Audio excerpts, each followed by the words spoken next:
धन्यवाद अध्यक्ष महोदय, आपने मुझे बोलने का मौका दिया। मैं जादवपुर लोकसभा क्षेत्र से पहली बार चुनकर इस सदन में आई हूं और मैं धन्यवाद देना चाहती हूं मेरी लीडर ममता बनर्जी और अभिषेक बनर्जी का और जादवपुर लोकसभा क्षेत्र के सारे वोटरों का जिन्होंने मुझे भारी बहुमत से जिताया और इस सदन में भेज के बीजेपी को एक पैगाम दिया कि पश्चिम बंगाल में माननीय सदन में इन नेताओं को धन्यवाद नहीं होता। आप और ये संदेश सर ये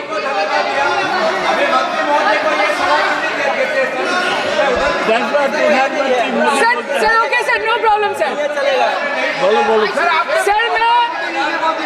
सर मैं धन्यवाद देना चाहती हूँ जादवपुर लोकसभा क्षेत्र के लोगों का जिन्होंने मुझे भारी बहुमत से यहाँ पे जिता के भेजा और ये पैगाम दिया कि पश्चिम बंगाल में नफरत की रणनीति और धोखेबाजी की राजनीति नहीं चलेगी।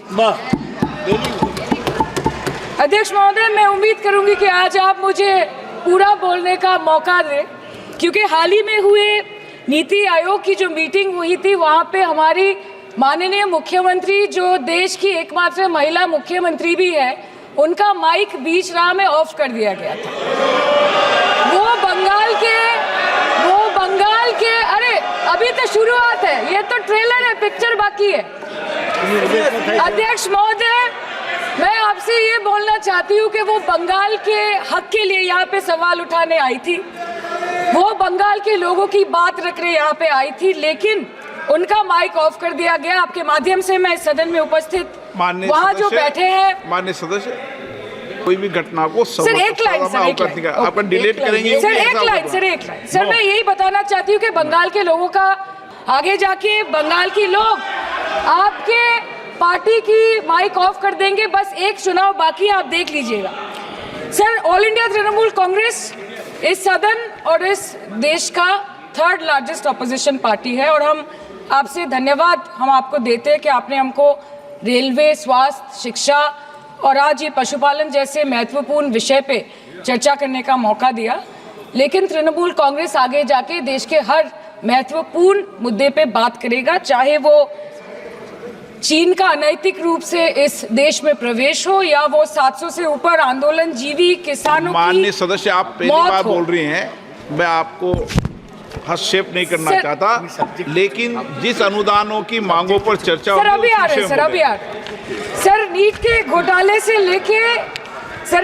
घोटाले से लेके जीएसटी के बोझ तक, एयरपोर्ट की छत टूट जाने से लेके रेल पटरी से छूट जाने तक तृणमूल कांग्रेस के सदस्य, हर सांसद देश के हर गंभीर मुद्दे पर चर्चा करेंगे। बस यही आपको बोलना था।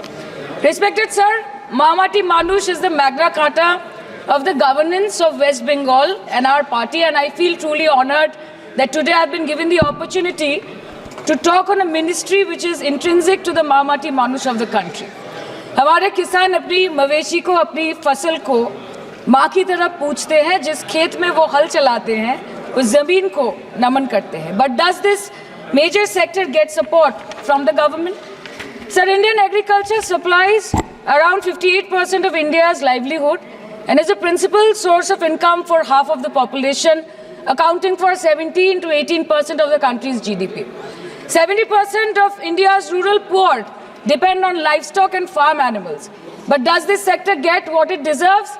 इसका जवाब अगर आप देश के किसान से पूछेंगे तो वो आपको यही बात बोलेंगे कि चाय से शुरू हुई थी सरकार और गाय पे अटक गई और विकास की मौसी 10 साल में रास्ते में भटक गई।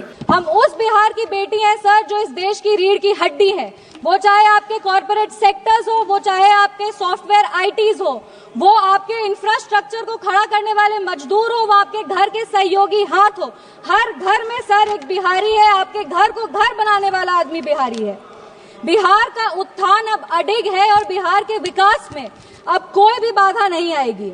रीजनल फेवरेटिज्म की बात करते हैं सर, 2004 में डीएमके पार्टी के समर्थन के लिए तमिल को क्लासिकल लैंग्वेज घोषित कर दिया गया था और उसके लिए एक यूनिवर्सिटी की स्थापना भी की थी।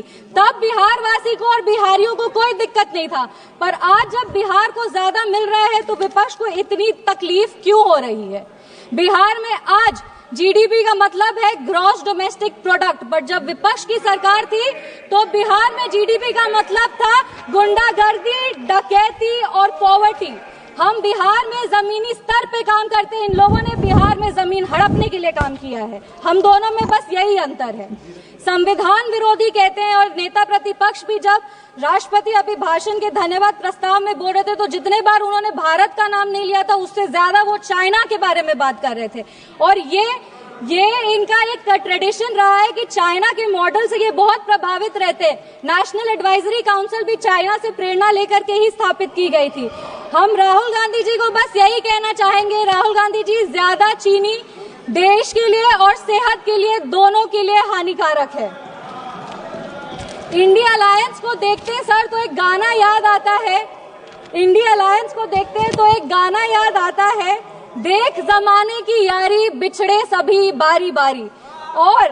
और Bihar election will be the last nail in India alliances coffin. इसके बाद इंडिया अलायंस वैसे ही इस धरती पर से विलुप्त हो जाएगा जैसे किसी समय में डायनासोर हुए थे। अगर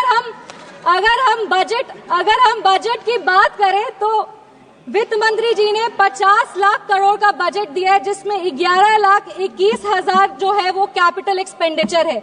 ये हमारे देश के निर्माण में एक अहम भूमिका निभाएगी। वित्त मंत्री जी ने अपनी भाषण की शुरुआत ही सरकार के एफर्ट्स को रेखांकित करते हुए कहा कि इस बजट का फोकस्ड ग्रोथ पे है, इंक्लूसिव डेवलपमेंट पे है, प्राइवेट सेक्टर इन्वेस्टमेंट पे है और enhancing spending power of India's riding middle class पे है। ये बजट एक गाइडिंग फोर्स के रूप में अपने आप को स्थापित करेगा और ये इस बजट का ही परिणाम है कि इतने ग्लोबल अनसर्टेनिटीज के बावजूद भी हमारा देश एक फास्टेस्ट ग्रोइंग इकोनॉमी है। Sir, I am the only speaker from my party, मेरे को अपनी बात पूरी करने का पर्याप्त समय मिलना चाहिए। No nation can prosper without respecting its farmers. किसान हमारे अन्नदाता है, अन्नपूर्णा देवी का साक्षात स्वरूप हमारे किसान है।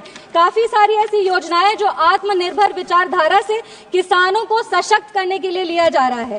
प्रधानमंत्री धन धान्य कृषि योजना हो, जो 100 जिले जिसमें कम उत्पाद होते हैं वहां पर लगभग 150 करोड़ किसानों को ये योजना जो है वो फायदा देगी। वो फसल विविधीकरण हो, सिंचाई हो या ऋण उपलब्ध कराना हो, इस योजना के तहत किसानों को सशक्त किया जाएगा।